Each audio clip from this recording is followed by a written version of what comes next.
Voice of Indonesia dari Indonesia untuk dunia pendengar, masih dengan Dora di program Indonesia hari ini. Dan terima kasih masih terus setia mendengarkan siaran kami Voice of Indonesia melalui streaming di voinews.id atau juga aplikasi RRI Playgo. Ya, pendengar Voice of Indonesia, saat ini melalui Zoom saya akan ngobrol dengan salah satu pelajar Indonesia di Turki yang saat ini sedang studi di sana. Bagi Anda yang mungkin punya impian ya bisa sekolah di luar negeri ataupun mungkin di Turki spesifiknya ya, ini obrolan yang bakal bermanfaat nih pendengar buat Anda. Dan sudah tersambung ya melalui Zoom Mbak Arsya Khairunisa selaku Ketua PPI Turki. Halo, selamat siang Mbak Nisa. Bener gak nih panggilannya? Halo, selamat pagi waktu Turki, Mbak Dora. Panggilannya apa nih, Mbak Nisa atau Mbak Arsya? Biasanya aku dipanggil Anca, tapi boleh Nisa juga gak apa-apa. Oh, panggilannya Anca ya, jadi aku panggil Anca aja biar akrab. Boleh. Ya, Mbak Anca tadi sudah sempat menyapa ya, selamat pagi waktu Turki. Beda berapa jam sih kita? Saat ini jam berapa sih di sana? Jadi kalau Indonesia sama waktu Turki itu beda 4 jam. Sekarang di sini jam 8.30. 8.30 waktu Turki. Nggak ada kuliah ya hari ini ya? Karena kita udah selesai kemarin ya, semester lalu. Sekarang lagi libur winter di sini. Oke, jadi sedang libur winter di sana. Ini sampai kapan, Mbak? Libur winternya sampai bulan Februari ya? Tanggal 13 sampai 14 Februari, sekitar segitu. Oke. Minggu kedua bulan Februari. Ini libur winter nggak pulang ke tanah air? Ketemu keluarga di sana? Karena liburnya singkat ya Mbak ya. Biasanya teman-teman di Turki ini pulang ke Indonesia sekitar bulan Juni sampai September. Karena libur musim panas tuh biasanya lebih panjang dibanding libur musim dingin. Sayang ya soalnya ya, harga tiketnya lumayan tapi cuman sebentar di tanah air ya. Iya, kurang lebih kayak gitu Mbak. Ya, lalu di Turki sendiri Mbak Anca ambil major atau studi apa nih? Aku di Turki ambil Public Relation and Advertising. Oke. Untuk S1 atau untuk S2? Iya, aku S1. Ini semester berapa atau sudah akan selesai? Ini aku sekarang sedang menempuh masuk ke semester 6. Oke. Sebentar lagi selesai ya Mbak Anca ya? Iya. Insya Allah. Insya Allah, iya. Dan majornya nih luar biasa banget nih. Dan bagaimana nih setelah studi di sana, adaptasinya bagaimana Mbak Anca?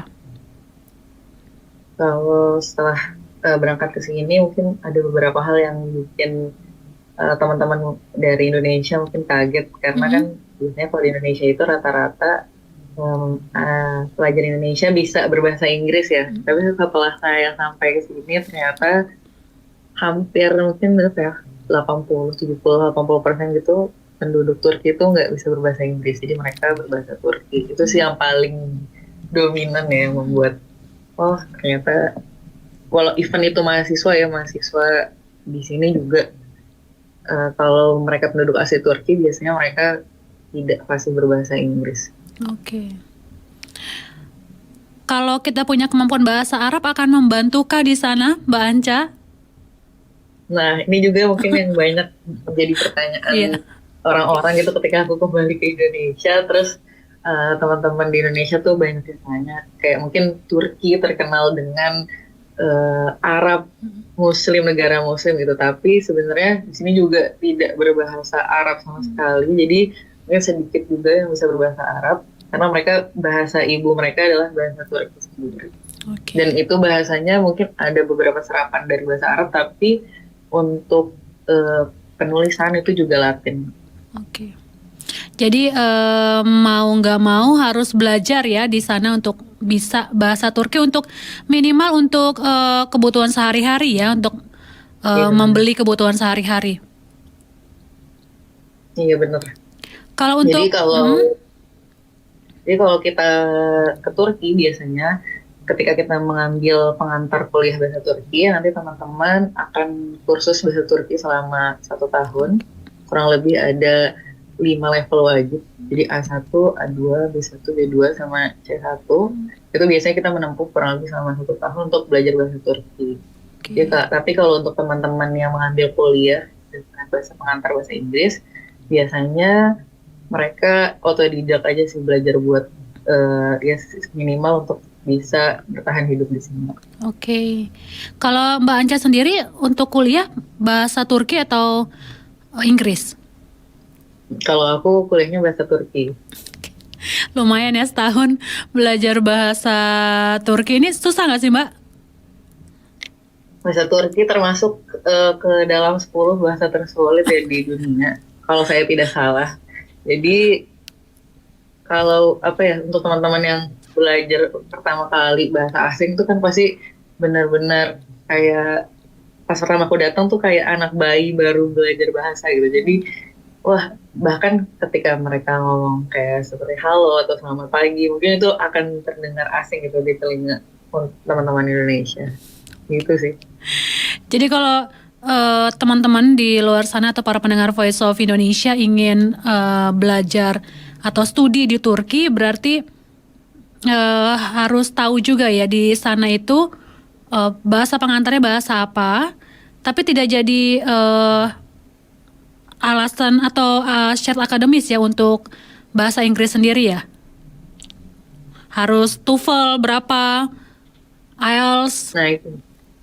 Nah kalau untuk bahasa Inggris sendiri, jadi tergantung ya nanti ketika misalnya teman-teman di Indonesia ingin mendaftarkan dirinya untuk kuliah di Turki, eh, nanti ada misalnya di universitas yang teman-teman pilih, apakah di jurusan yang kita minati itu ada pengantar bahasa Inggris atau Turki. Ketika kita mengambil pengantar bahasa Inggris, mungkin itu nanti diperlukan itu ya tes TOEFL atau IELTS. Tapi kalau kita mengambil bahasa pengantar bahasa Turki, tes TOEFL itu, nilai TOEFL itu tidak menjadi kewajiban gitu. Jadi biasanya kita nggak perlu memberikan sertifikat Oke. bahasa Inggris kita. Jadi langsung nanti ketika sampai di sini ada yang namanya tuh TOMER. Jadi itu kursus bahasa Turki, dan seluruh mahasiswa asing yang belajar di Turki menggunakan pengantar bahasa Turki nanti biasanya akan masuk ke dalam TOMER itu sendiri gitu dari universitas masing-masing. Dan itu ada syarat kelulusannya ya Mbak ya? Harus lulus gitu ya, sampai tadi C1 ya?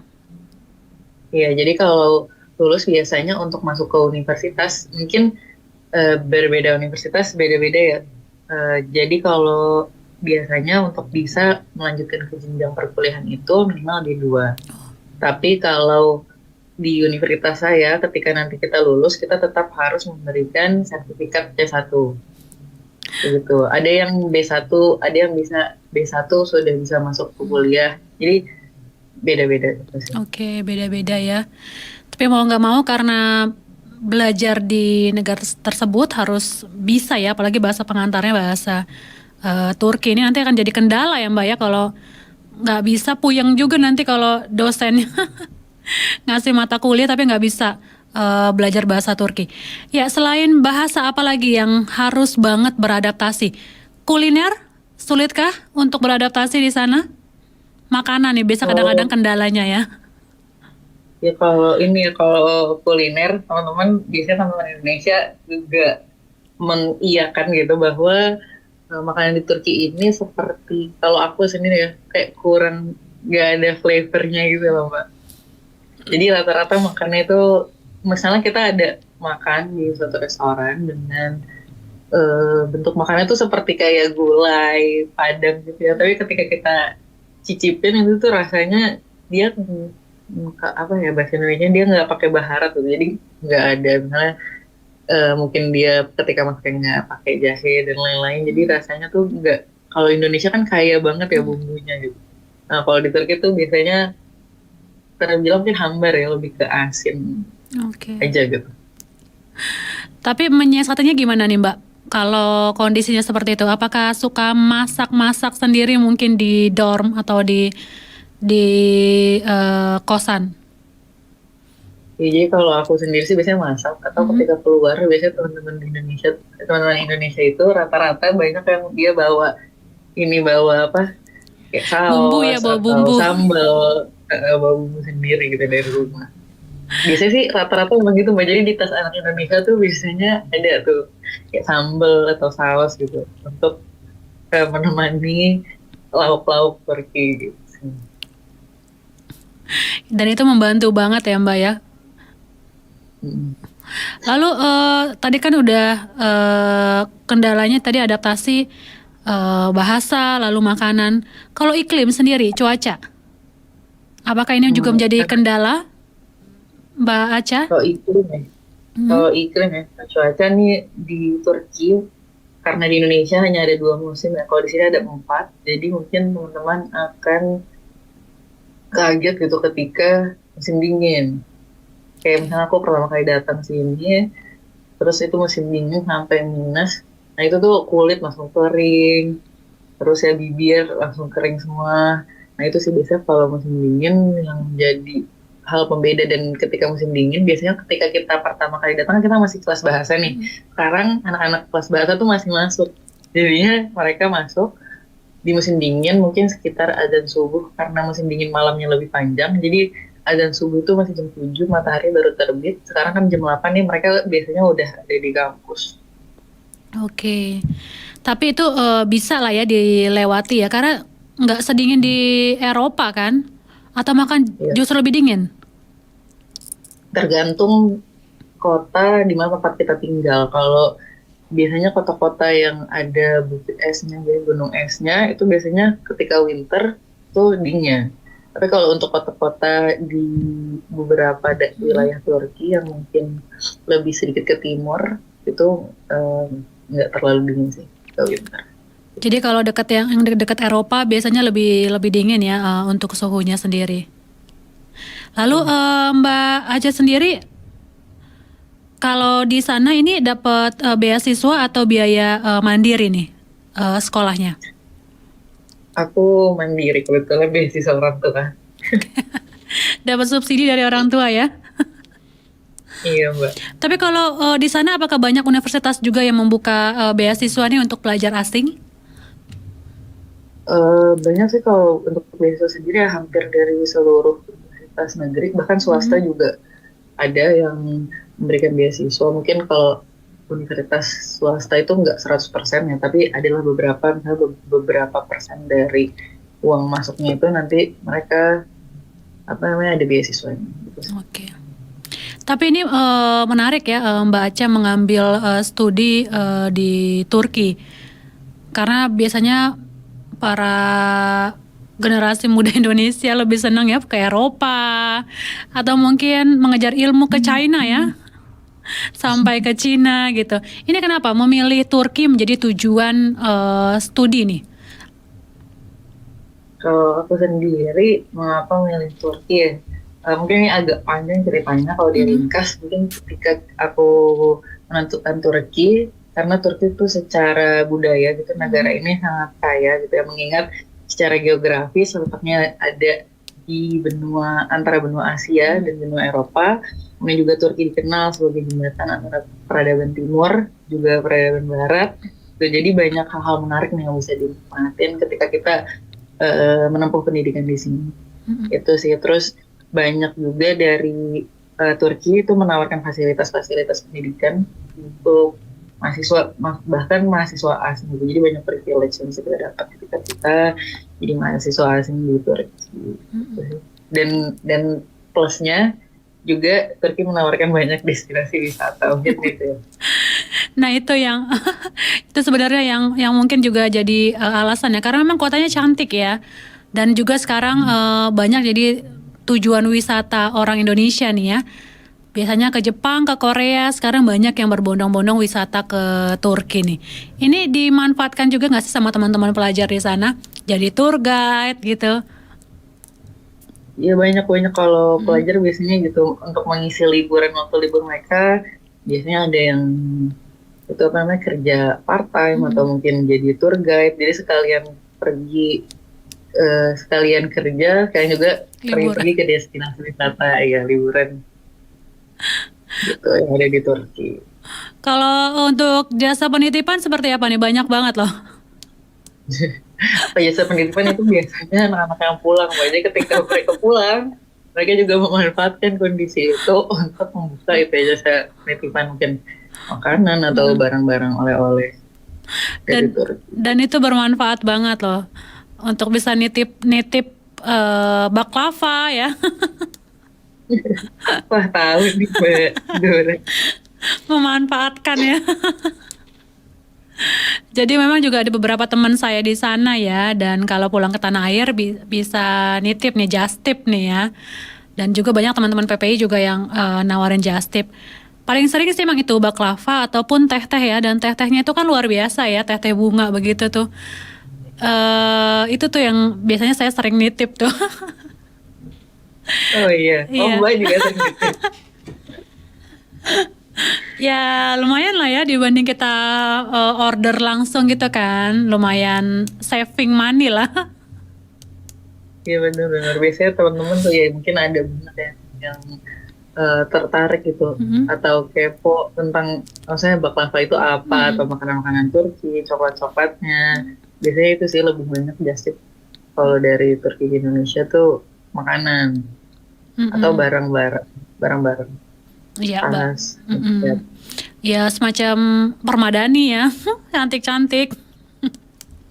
Kayak karpet-karpet atau mungkin Karpet-karpet, yang sering ini justru ini ya kayak kerudung gitu ya, jilbab. kerudung, Iya, warnanya kan cantik-cantik. gelas, Nah, karpet, sejadah. dan itu luar biasa dimanfaatkan ya oleh WNI atau teman-teman pelajar di sana ya. Jadi ini bisa sekolah sekalian berbisnis begitu. Nah itu sih kalau yang bisnis-bisnis mungkin kalau kita misalnya mau buka just tip Mm-mm. atau lain-lain tetap harus ini sih harus bagaimana manajemen waktunya Iya, juga betul. gitu karena banyak yang akhirnya terlena karena oh tahu nih kalau just tip tuh pemasukannya besar gitu Mm-mm. akhirnya kuliahnya yang tertinggal kayak gitu karena kan Heeh. kuliahnya maksudnya termasuk sulit juga ya kalau di Turki gitu Mm-mm. bagi sebagian teman-teman yang di sini mungkin kalau review teman-teman di Turki biasanya gitu kuliah di Turki itu tidak secantik Instastory gitu. Jadi karena kan banyak banget nih kayak foto mungkin destinasi wisata, foto di Hagia Sophia atau Mm. foto di Kapadokia gitu. Tapi ketika ditanya mungkin tentang gimana pendidikannya, ya itu pasti mereka juga wah ngeluh maksudnya wah di sini tuh susah dan lain-lain gitu sih. Kalau untuk studinya susahnya itu terletak di mananya, Mbak? Apakah beban SKS-nya atau justru dosennya yang mungkin pelit nilai? Letak susahnya itu di mana? Kalau letak susah di Turki itu biasanya karena bahasa sih balik lagi ke Oke. dalam ke bahasanya gitu. Mungkin kalau dosen pelit nilai atau beban SKS biasanya memang di sini lebih banyak SKS-nya daripada di Indonesia. Biasanya Indonesia sekitar 24 gitu ya. Kalau di Turki itu bisa 30 atau 40. Tapi untuk jam masuk sekolah kayaknya tetap sama deh kayak di Indonesia. Bedanya itu aja SKS-nya dia terhitung lebih banyak. Mungkin satu pelajaran bisa 5 atau 6, Mm-mm. bahkan ada yang 7 deh di satu pelajaran. Oke. Nah, tapi kalau bahasa, karena kita kan hanya belajar bahasa gitu dari nol, kita belajar hanya 1 tahun. Ketika tadi aku terus bahasa Turki, nah jadi ketika kita sudah lulus dari kursus bahasa Turki itu bukan berarti gitu ketika kita masuk kelas kita bisa paham gitu gurunya ngomong apa karena kan beda ya maksudnya ketika kita SMA terus kita masuk kuliah bahkan kan banyak ya bahasa Indonesia yang Mm. mungkin kita tuh itu artinya apa bahasa Indonesia itu tuh Mm. arti maknanya apa gitu Mm. tapi dan itu sama gitu jadi ketika kita berkuliah kita memakai bahasa akademik kan Mm. akademik Turki Turki gitu jadi ketika gurunya ngomong bahkan pertama kali aku kuliah dulu tuh aku sampai nggak tahu gitu mana yang ngobrol mana yang dia ngejelasin pelajaran tiba-tiba oh ya udah kelas kita sudah selesai, apa kayak kapan ngejelasin pelajarannya gitu. Aku juga nggak paham, apalagi kalau gurunya tuh hoja, kita bilang kalau hojanya tuh nggak nulis di ininya papan tulis atau dia nggak buka PDF, itu tuh bahkan nggak bisa ngebedain gitu. Ini kapan dia ngejelasin pelajarannya, mana yang hanya sekedar kayak ngobrol atau dan lain-lain itu sih. Wah, itu sih berat tuh kayaknya. Kalau gitu Rata-rata gitu. harus divideoin kali ya kalau ketika ngajar, jadi biar bisa diulang-ulang lagi Jadi ulang-ulang, iya gitu sih. atau direkam. Banyak anak-anak Indo terkendalanya sih di situ sih, bahasa lagi, baik lagi ke bahasa. Karena bahkan gitu ketika aku translate ke bahasa Indonesia, aku juga nggak tahu itu bahasa Indonesia apa gitu. Memang Ya, sampai beda gitu. sebegitu berbedanya kah bahasa yang ketika kita belajar gitu di bahasa Turki selama setahun itu sama prakteknya di kampus ataupun di masyarakat? Kalau di masyarakat ya, karena kalau di masyarakat mungkin kita sama gitu, ketika kita kursus kan kita belajar dari basic ya, jadi kayak mungkin bahasa sehari-hari, terus bagaimana angka, terus kita mau membeli sesuatu, jadi kayak kita belajar bahasa Inggris mungkin sampai di level gimana ya, kita bisa paham gitu ya orang ngomong apa, tapi untuk kegiatan yang kita lakukan sehari-hari, jadi kita belajar grammar dan lain-lain gitu. Tapi ketika kita masuk kuliah, maksudnya itu semua dipakai tapi dalam bentuk penerapan gitu di bahasa akademik. Iya. Nah mungkin itu sih yang bikin jadinya kaget gitu. Oh ini apa gitu. Oh ini dia ngomong apa gitu. Jadi ketika kita lulus dari bahasa, banyak nih teman-teman di Turki yang ngerasa wah gue udah lulus gitu, gue bisa ngobrol nih sama orang-orang, bisa wah tes gitu. Tapi ketika terjun langsung ke dunia nyata yang ketika kuliah, mereka bakal yang kayak oh, ternyata bahasa Turki selama setahun yang saya pelajari itu tidak ada apa-apanya. Tidak banyak membantu ya. Masuk, iya. Ketika saya masuk di kelas gitu sih. Oh mungkin karena kalau di kelas itu ada istilah-istilah ya, ada term-termnya sendiri ya. Nah iya gitu, karena gitu bahasa akademik gitu. Iya. Misalnya kita belajar tentang apa nih, banyak penggunaan kosakata yang betul. terbilang itu sulit gitu. Wah itu luar biasa sekali, dan itu jadi pecutan juga ya untuk terus mengasah bahasa Turkinya nih, Mbak Anca ya. Iya, jadi ya apa ya, tetap harus belajar sih. Biasanya tuh kalau anak-anak baru datang sini tuh biasanya pertanyaan yang sering mereka tanyain, berapa lama nih kakak bisa lancar bahasanya, atau bisa nilainya bisa mengikuti menyesuaikan sama teman-teman Turki kayak gitu sih. Biasanya pertanyaan-pertanyaan yang paling sering ditanyain. Tapi kan itu kan balik lagi ya ke individu masing-masing gitu, seberapa sering mereka praktek, seberapa sering mereka mengasah atau misalnya menghafal kosakata baru. Iya betul sekali. Terima kasih Mbak Anca udah berbagi bersama kami nih. Seru banget ternyata ya adaptasinya nih belajar di Turki ya. Semoga teman-teman di sana yang tadinya mau belajar, punya mimpi belajar di Turki, jangan jadi patah semangat nih gara-gara bahasanya yang sulit ya. Harus tetap semangat nih ya, raih mimpinya untuk bisa belajar di luar negeri, khususnya di Turki. Terima kasih Mbak Anca sudah ngobrol bersama kami. Sukses studinya ya. Terima kasih Mbak Dora.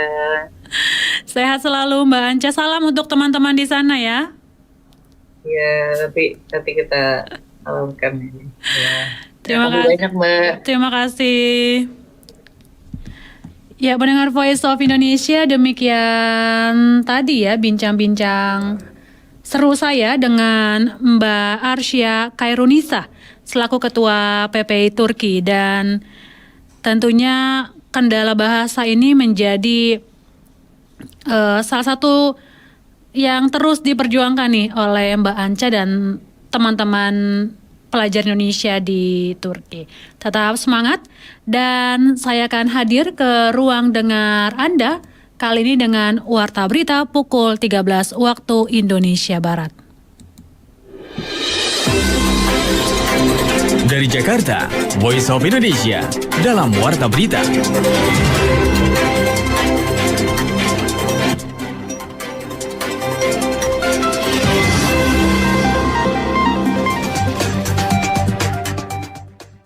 hari berita penting, Menlu